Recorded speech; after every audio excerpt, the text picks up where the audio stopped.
Mom Arsalan की तरह वो ब्रेकफास्ट नहीं करेगा? वो सो रहा है अपने कमरे में, आएगा तो कर लेगा, तुम तो नाश्ता करो। कल रात के खाने पर भी नहीं आया वो, नाश्ते पर भी नहीं है।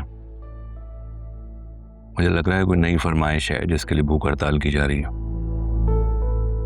हामिद, आप तो बिला वजह उससे बदगुमान रहते हैं। कोई बात नहीं, बच्चा है, इत्तेफाक होगा। बाबा एक्चुअली शायद अरसलान मुझसे नाराज है। क्यों? जी वो, मैं उसको हर बात पे टोकता रहता हूँ आजकल, तो शायद बुरा मना लिया उसने। एग्जैक्टली, यही बात मैं तुम्हारे बाबा को समझाती, पर उन्हें समझ ही नहीं आती है। हाँ, तो इसमें क्या गलत है? तुम बड़े भाई हो, कह सकते हो, उसकी भलाई के लिए कहते होगे। वो तो ठीक है बाबा, यू आर राइट, बट कुछ लोगों का होता है ना कि उनको टोकना पसंद नहीं होता। उनको प्यार से पोलाइटली कोई बात समझाएं तो वो फौरन समझ जाते हैं।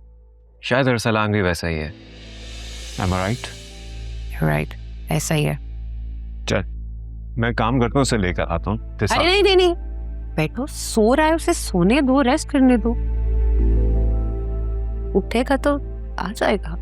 ठीक है। नूरी बेटा, आप जाएं अरसलान साहब के कमरे में, उन्हें बुला कर लेकर।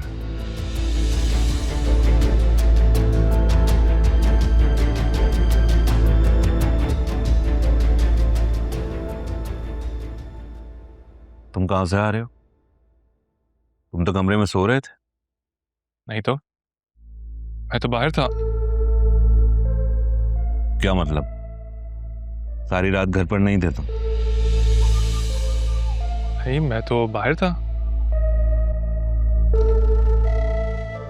तुम सारी रात बाहर थे? तो मुझे किसी ने बताया क्यों नहीं इस बारे में?